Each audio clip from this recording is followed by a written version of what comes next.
concerning DFAs. So what I want to talk about today is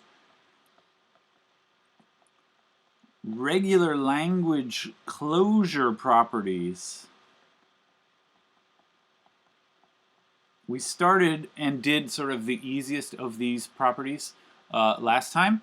We at least talked on an informal level. Remember, the basic idea and sort of my goal for today is to demonstrate each of these things. If L is regular, remember, a regular language is one which can be accepted by a DFA. It is the language accepted by some DFA. If L is regular, then L bar is regular. Bar means complement.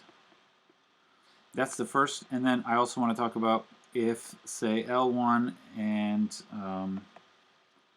L2 are regular, then L1 intersect L2 is regular. And the last one is about union. All right.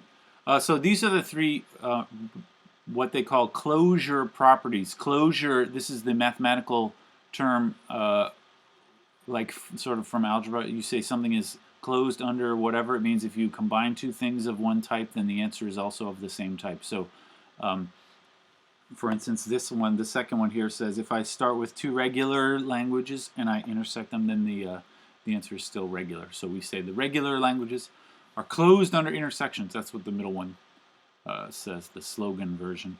The last one says they're closed under unions, and the first one says they're closed under complements. All right. We talked briefly about the complements thing. I want to do that in a little more detail this time, and then we'll go on to talk about the intersections and maybe the unions. I don't know if we're going to get to the unions today. Everybody good so far? I hope I've refreshed your memory. All right, let's talk about complements. Remember, complements of the complement of a set, it just means all the things which are not in that set. So the idea is if L is regular, then the complement, that is all the strings which are not in L, is also regular. So if I have a DFA for L, the question about complements is if you already have a DFA which gives you the language L, can you make a DFA which gives you the opposite, all the things which are not in L? So if I have a DFA for L, can I make a DFA for L bar? The answer is yes. And we said last time how to do this. All you got to do is just flip-flop all the states. All the accepting states, you turn to rejecting states. All the rejectings, you turn to accepting. So if I started with a DFA like this, maybe. This is a DFA which accepts all a to the power n, where n is a multiple of 3. If this is L, then the complement, what you do is you keep everything the same, but you just swap the accepting and rejecting states. This is the example that I sort of wrote down at the end, where you think of this as starting with one machine and transforming it into another one. And the one you transform it into, the language accepted by that one is just the opposite of whatever was accepted by the first one. And by opposite, I mean complement, right? I would like to see if we can write this construction here in terms of the formal set theory. So I'm going to write this as a theorem. And I'm going to say the same thing I've been saying. If L is regular, then L bar is regular. All right, let's see if we can do this, a proof of this. It's the same idea as I indicated in that picture there. Actually, the idea is very simple, but the writing down the set theory is a little complicated. So I am going to assume that L is regular. So I'll start by saying since L is regular, L is the language of some DFA, right?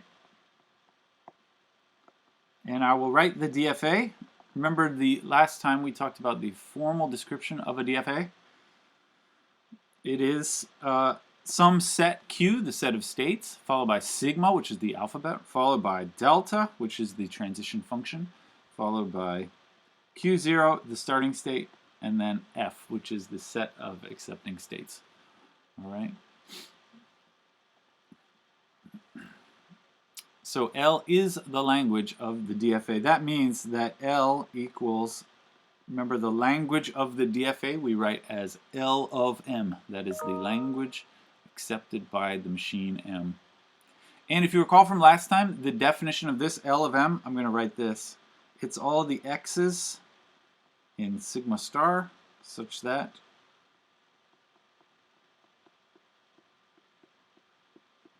this. We talked about this last time too.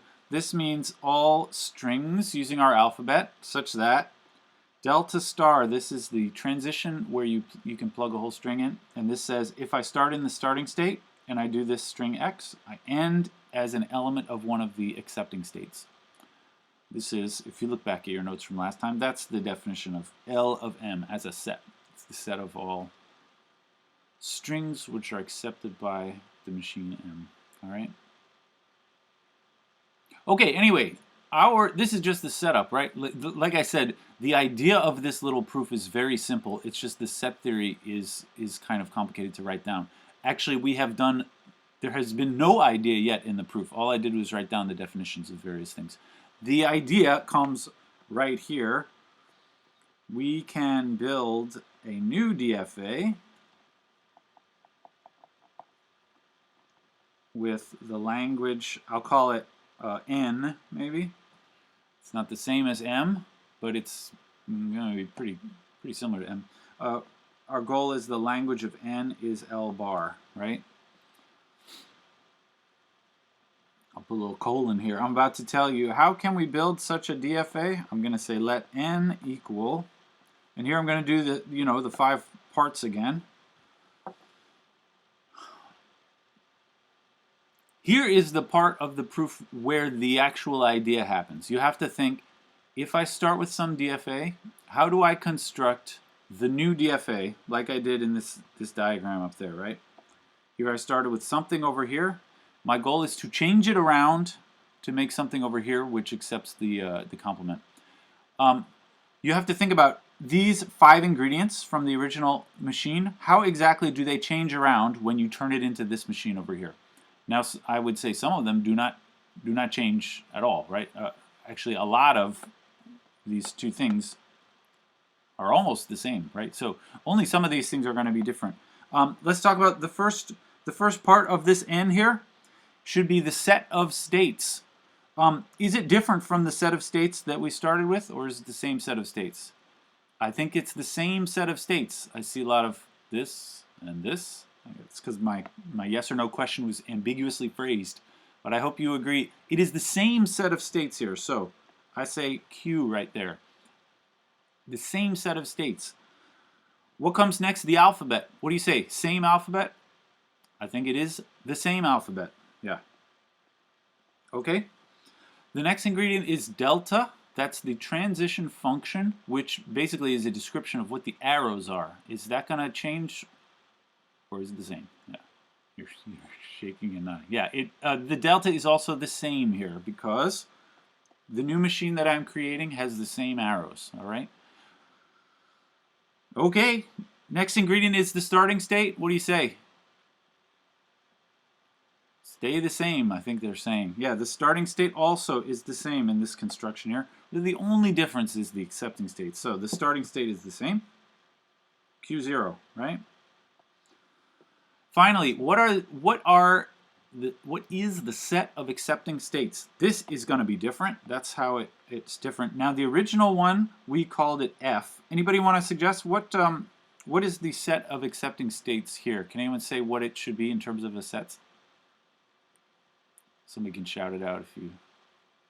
F complement? Yeah, how about the complement of F, right? You just want the ones which are accepting over here are just the opposite of whatever was accepting over here. So right here, I'm going to say F complement. All right? So where's this I said the idea of the proof is very simple. Actually, the idea is just like right there is really the only thing that's different, right?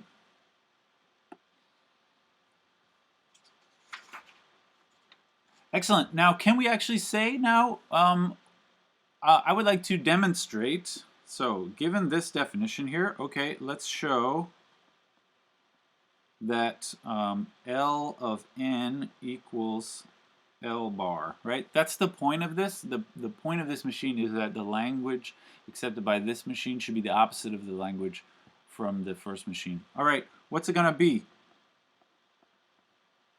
L of n, remember what the definition of that as a set? It is x in sigma star such that, I'm basically copying this up here, right? This is the definition of the language accepted by a machine.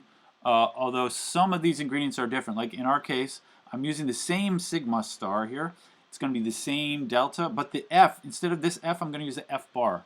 Because this time I'm not talking about m, I'm talking about n, the language of n. So it's all the same stuff here except that f bar is in f bar. All right. And now I just want to do a little bit of set theory magic and end up with, I'm gonna sort of simplify or something, end up with L bar. That's what I want, and then I'll be done with my little proof, right? I would like to rewrite this set somehow to end up with L bar at the end. And actually, I think I wrote it as if there were two intermediate steps. I think I can just do this in one step. This is the same. So complements, the typical trick about rewriting things in terms of complements is just use the not an element sign. So when I say this business here is an element of f bar, that's the same as saying this is not in f, right? That's what the complement means. So instead of saying this is in f bar, I'm going to write this is not in f. This delta star q0x not in f. All right.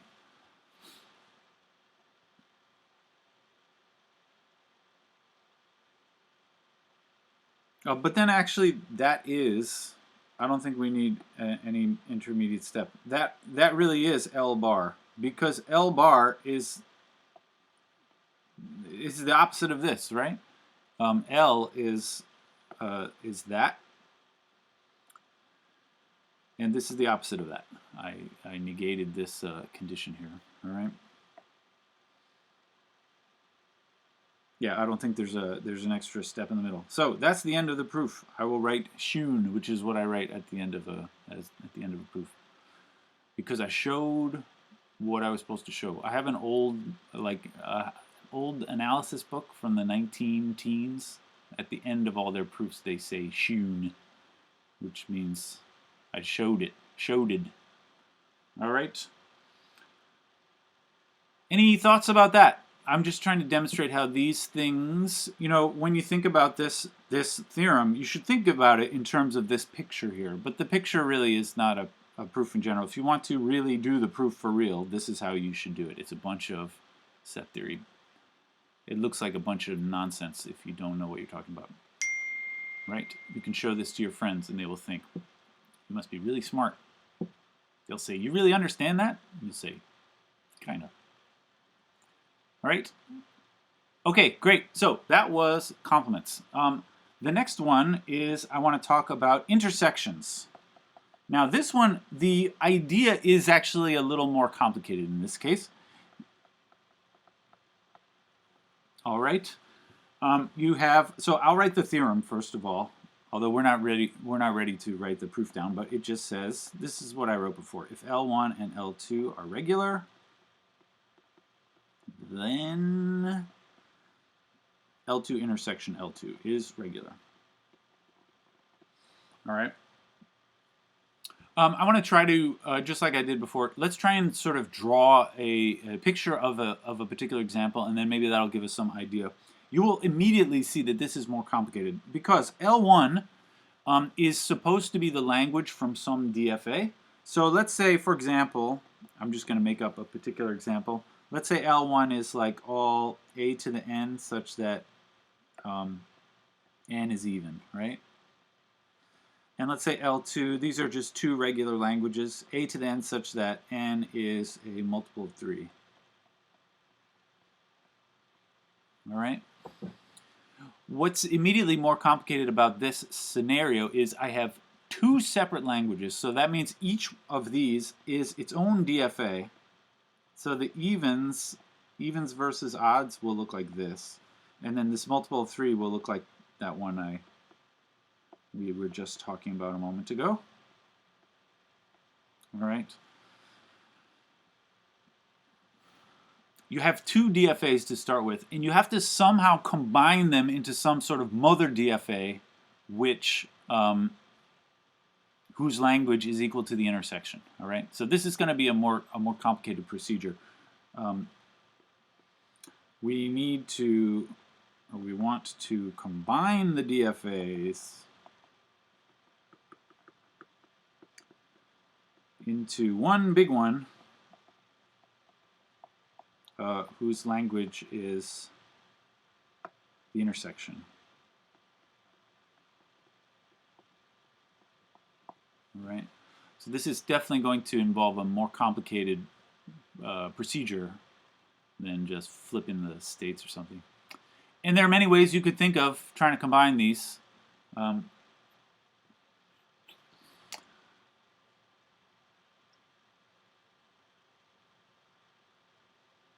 Let's see if we can think about what we need is this intersection. So really what we're looking for is strings which are accepted by the first one and also accepted by the second one. I use the word and because this is about the intersection, all right? So if I want the intersection of the languages, then I'm talking about everything which is accepted by the one and also accepted by the other one. The basic idea is we want to create a big DFA which does both of these at the same time. So we're going to combine these two DFAs together in a way which creates a new machine which somehow contains both of them at the same time. The way to do this is not obvious how that's how it's possible to do that. Sorry. Got some of my lunch on the screen here. You can't see it though, because that's how the internet works. How do we combine them? We combine them by making pairs of states. Making pairs of states. So what I mean by that is our first one, L1, came from this DFA. This was the evens odds ones, right? Now if you think about the meaning of these states, the first state, the state on the left represents, say, the n is even, and the one on the right represents that the n is odd, where n is the power on the string A. And then the other one represents sort of values of n mod 3. Here n equals 0 mod 3, right? Here n equals 1 mod 3, and here n equals 2 mod 3. This is one way that you can think of the meaning of those states, all right? The first machine is about evens versus odds. The second machine is about being multiples of 3, and of course the other two choices are it could be 1 more than a multiple of 3 or 2 more than a multiple of 3. All right.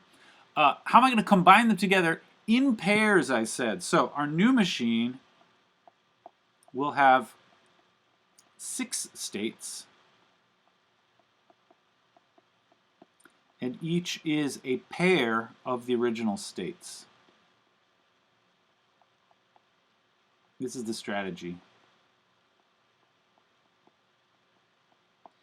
All right, so what it's going to look like, I'm going to draw 6 states. Sorry, I have to scroll this picture out in order for me to fit my 6 states. I'm just going to put them in sort of a grid like this. And the way that they go are, you know, I'm going to pull one of these and pair it up with one of the other ones. So the first state, I'll call it even, comma, 0 mod 3, right? The next one, I'm going to put all the evens across the top row here. Even, comma, 1 mod 3. Even, comma, 2 mod 3, right? And then down here we have odd, comma, 0 mod 3. I'm making pairs where each state here is a pair of the original states from my first two machines. Odd and 2 mod 3. All right? These are the 6 states. There's a name for this. This is called the product machine. Why product is because it's based on pairs. Product in the sense of set theory.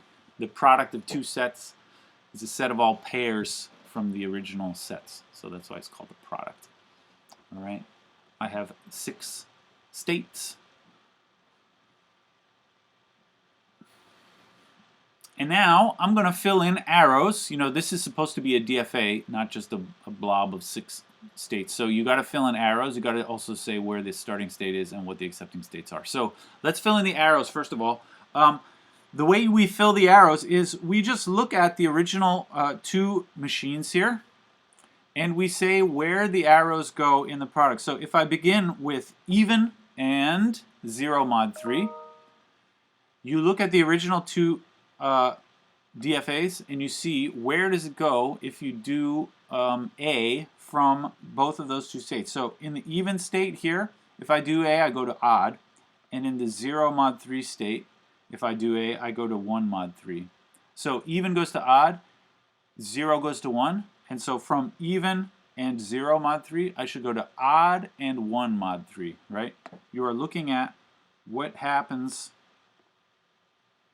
on each of the 2 original DFAs, and the arrow goes that way. That's because on the original DFA, the even state goes to the odd. That's the first part of the pair. And in the second part, the 0 mod 3 went to the 1 mod 3. So the arrow goes that way. All right? And we have to fill in all of the arrows on this diagram. Now, our alphabet here is only A, so it's fairly easy to draw these arrows. What about this one? Odd and 1 mod 3. There's just going to be one outgoing arrow. Anyone want to say where's it going to go to? You got to ask yourself, where does the odd go to? And also, where does the 1 mod 3 go to? What do you say? Even and 2 mod 3? Yeah, even and 2 mod 3. I like that. If you look back at the original DFA, you will see even goes to odd in the first part of the pair. And then the second part of the pair was 1 mod 3, and that goes to 2 mod 3. So it's like this. All right?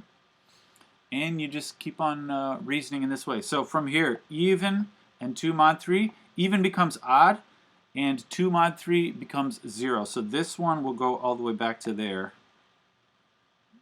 I'm just going to have to cross the arrows over. Now, if you know how the arrows are going to go, you can try to arrange the states ahead of time, but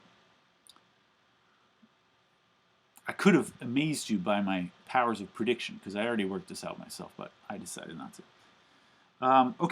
From odd and 0, odd becomes even, and then 0 becomes 1, so it should go up here. Every arrow is being labeled by A. All right, and then from even and 1 mod 3, the even becomes odd, the 1 mod 3 becomes 2 mod 3, so it goes down to here. And then finally, odd and 2 mod 3 will go all the way back to even and 0 mod 3. Maybe I'll go around the bend. All right. And I have drawn all the arrows. Okay.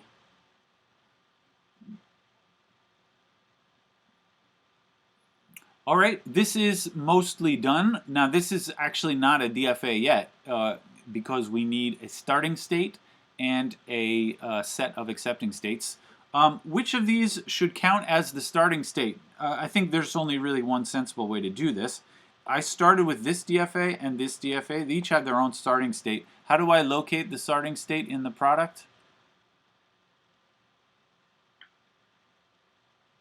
The one that has both starting states paired together from the first 2? Yeah, right. So each of these states, remember, is a pair of the original states, and one of them is going to be the pair which consists of the starting state in this one together with the starting state in this one. So that's the starting state in the product machine.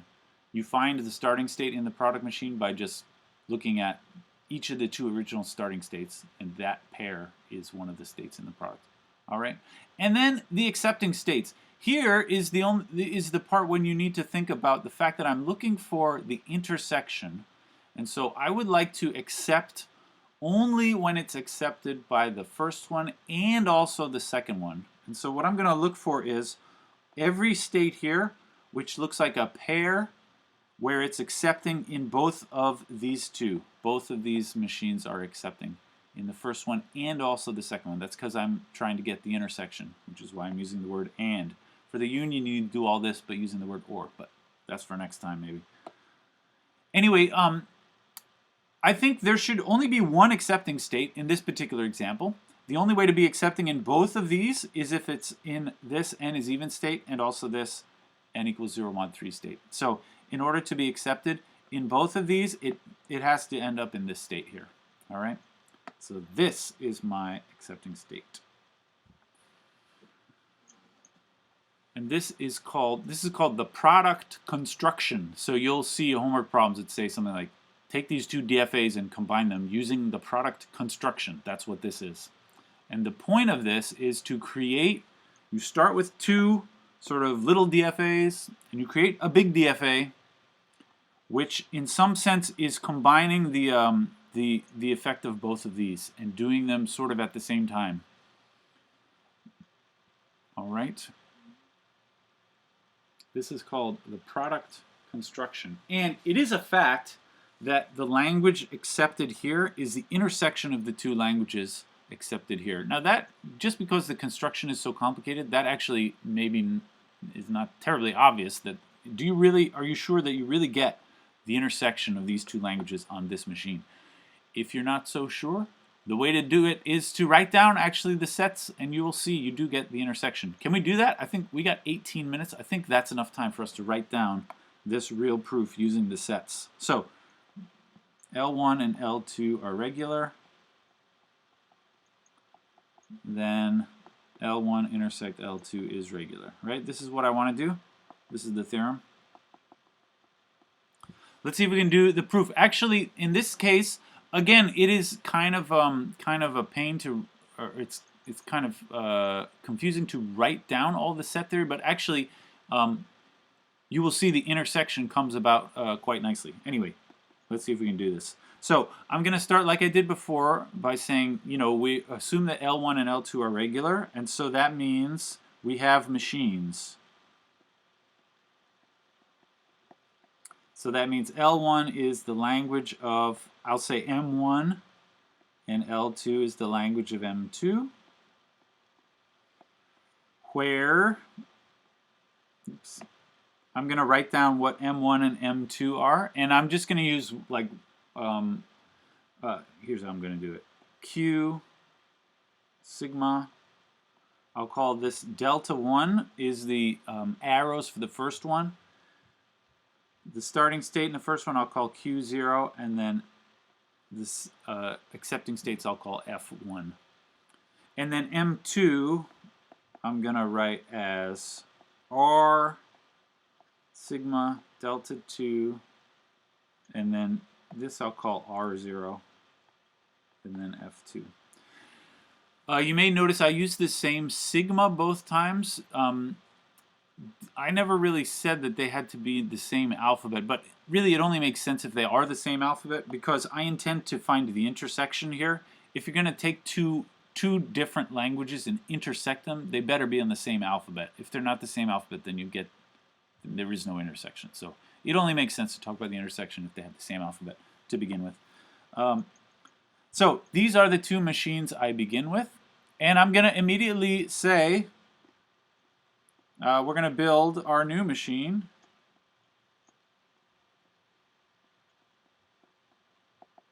I'll call it M3 is the big one, right? Yeah. Yeah. Why? Oh, in the back? You got to mute Santana. Oh, my apologies. Sure. He's talking about the back. This is not on the back. M3, this is supposed to be the big one. So we just got to go, let's sort of try and go down the list here and describe each ingredient of the big one in terms of set theory. This is not so difficult. You just got to kind of keep it straight. Anybody want to say, how can I describe in the first position the set of states in terms of these original sets here? Would it be like all of the states? It involves all the states, but it's when you say all the states, that to me sounds like a union of two sets. But actually, it's not quite the union. Like here, remember we had 2 states here and 3 states here. In here, we ended up with 6 states. So you're not doing the union. Multiplying them together? Yeah, we are doing the product. We are considering these states. Each one is a pair from this and this, right? So what you see down here is Q, whoa, I went yellow. Q cross R, right? It's the product of those 2 things. Each state in our big machine is a pair of states from the original 2 machines. All right, what about the alphabet? What is the alphabet of the new one compared to the alphabet of the original ones?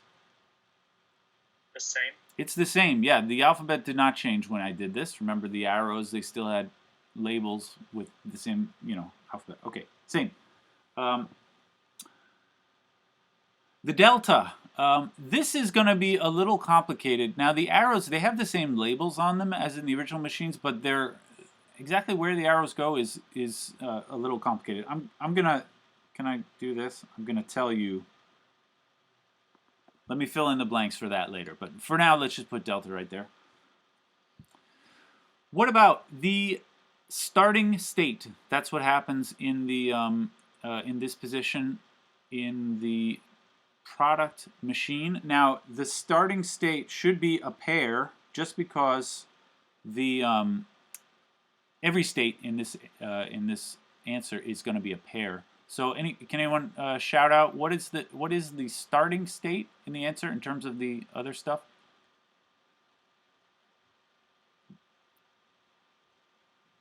It would just be Q initial, R initial. Yeah, Q0, comma, R0, right? It is whatever pair you got by looking at where the starting state is in the first one and also the starting state in the second one. Great. And then finally, the accepting states. We want all the states which are pairs that look like one of the accepting states, comma, another one of the accepting states. The way to write that is just like this. It's F1 cross F2. That is all pairs where the first thing is accepting and the second thing is, accepting on the other machine. All right. Now, what about the delta? This may be the most complicated way to say this. So generally, you have to write delta. When you write delta as a function, usually you say delta of Q, comma, A equals whatever state you get after doing it from state Q. When you do the letter A, you get to state R. That's what this means. Now, in our case, though, it's going to look a little different, because every state in our machine is already a pair, delta of Q and R and A. So I have to say, in terms of the sets, where do we end up? And we end up, again, as a pair, because the states in this machine, every state is itself a pair. And so the answer that you get should be a pair. But what is the answer? Well, the answer, when you're in state Q, comma, R, and you read A, you should just go wherever the Q goes on the first machine, and then you go wherever the R goes on the second machine. The way to write that, this is a little complicated, is like this.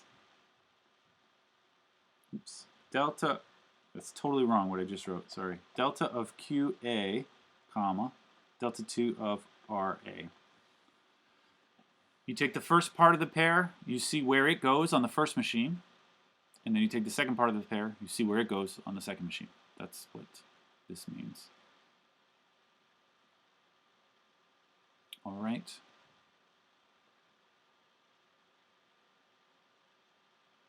And then just to finish the proof here, we have to show, I want to show that L of M3 is the intersection. L1 intersect L2, right? That's what we have to demonstrate in order to be done here. And we got 10 minutes. This is definitely enough time to write down. We've done sort of all the hard work here. Now it's just a matter of sort of refactoring or simplifying the steps or the machines. What is L of M3? It is, so the definition of the language is X in sigma star, such that delta star of the starting state, comma, X is in the accepting state. Oops. So this is the definition of the language of machine, and you say delta star of, here's the starting state, so I put this starting state right here, and then here's the accepting state, or the set of accepting states, that goes there. This is the definition of L of a machine. It's all strings X, where delta star from starting state and X is in element of the final state. All right. But we're just going to be able to simplify this with no problem at all. You can, first of all, just plug in the definition of delta here. This is the definition of delta. So I'm going to write that first. This is equal to X in sigma star, such that delta of Q0 R0 X is the same as the pair delta 1 Q0 X, comma, delta 2 R0 X. Sorry, with stars, is in F1 cross F2. All I did there was plug in the red underlined definition of the delta. It says delta of a pair, comma, some letter is equal to delta 1 of the first thing in that letter, and then comma, delta 2 of the second thing in that letter. Now I use delta star. This is the same. Delta star is just the same as delta, but it's more than one letter at a time. All right. What are we going to do next? So here's the sort of big idea of this proof. Really, the big idea was just writing the definition of what M3 is. But now, as far as the sets goes, I have this pair is in this product. So what I'm going to write, what that means when I say, you know, this is a just very simple sort of set theory thing. If I say A comma B is in the set A cross B, this means A is in A and B is in B, right? That's all that means. So I'm going to do that here. So just break it up into, oops, each one. Instead of writing it as a pair is in the product, I'm going to write it in this way. The first one is in the first one, and the second one is in the second one. So it says delta 1 star Q0X is in F1, and delta 2 star R0X is in F2, right?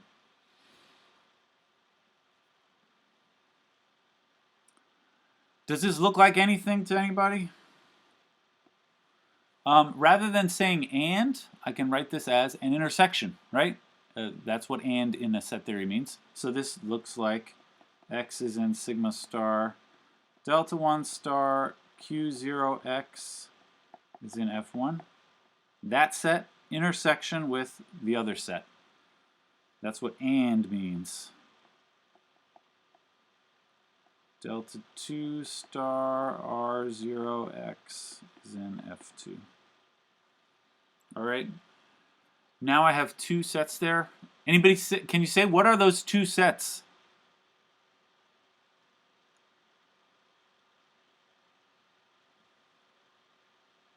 L1 and L2. Yeah, they are L1 and L2. The first one is, this is the set of all things which are accepted on the first machine. So this is L of M1. Intersect L of M2. This is the set, this is the definition of things which are accepted on the second machine. And that's L1 intersect L2. Excellent. All right. So a bit of set theory mumbo jumbo here. I appreciate you following along with us. We're not, I don't know if some of you started to get nervous over the past 20 minutes or so that the whole rest of the class is going to be like this every day. It's not actually. We're not going to do this kind of hardcore set theory proofs very often, but every so often maybe. But not often. All right? Excellent.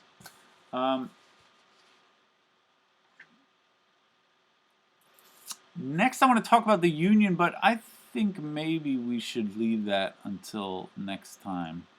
Maybe we can just in our... We've only got 4 minutes left. Let's just try an example. So let's do make a machine for L1 intersect L2 where we start with, let's say I got two machines here, M1 and M2, and I want to combine them together using the product. Let's try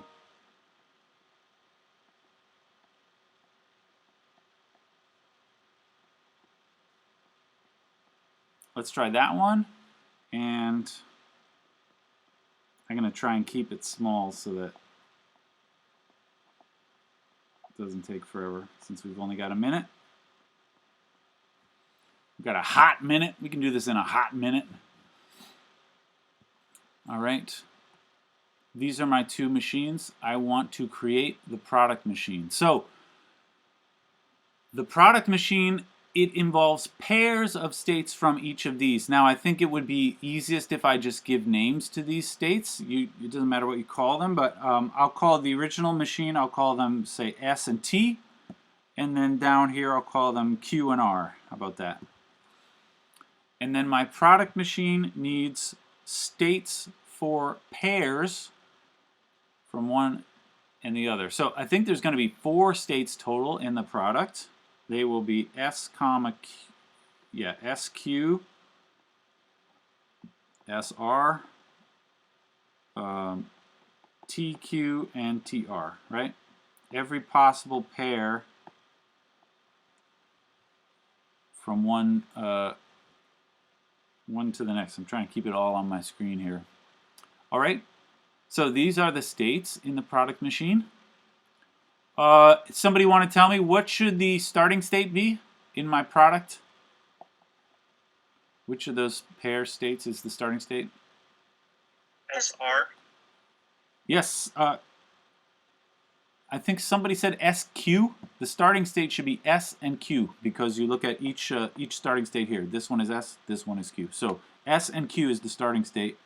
What is the accepting state? I think this may be what someone else was just saying. The accepting state should be S comma R because those are the accepting states in the original diagram. The S is accepting, the R is accepting. So the accepting state is here, S comma R.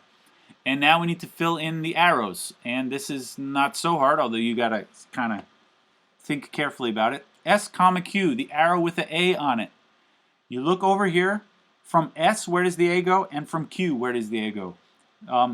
S goes to T and Q goes to R. So S comma Q goes to T comma R when I do A. All right? And then we just need to fill in all the arrows in this way. What about B from the starting state? SQ, what about B? S goes to S again. Q goes to Q again. So I guess SQ goes to SQ again with a B. Like that. All right, and we just keep on filling them in. We've only got a minute, so I'll just do this real quick. How about over here, TQ? When I do A, T goes to T, Q goes to R. So TQ will go to TR when I do A. I hope I don't mess this up. This is easy to screw up, but the idea is not so difficult. And then from TQ, when I do B, T goes to S, Q goes to Q, so it's going to become SQ when I do B, like that. All right, 2 more arrows. Two more states. TR, if I do A, goes to T and Q. So this goes to T and Q if I do A. TR, if I do B, goes to S and R. So it's like that if I do B. I think I'm doing this right. And then finally, SR over here. When I do A, S goes to T, R goes to Q. So SR goes to TQ when I do A. Whoa. And SR when I do B, S stays at S, R stays at R. It's like that. All right. And I think that does it. So this is when you're doing, you know, all that set theory mumbo jumbo is kind of tricky, but when you're doing particular examples, it's not so bad. It's a process. All right, I think that'll do for today, and I will see you all, or most of you at least, in person tomorrow. I'm looking forward to it. Thank All you. right, bye bye. Thank you. Thank you. Mm-hmm.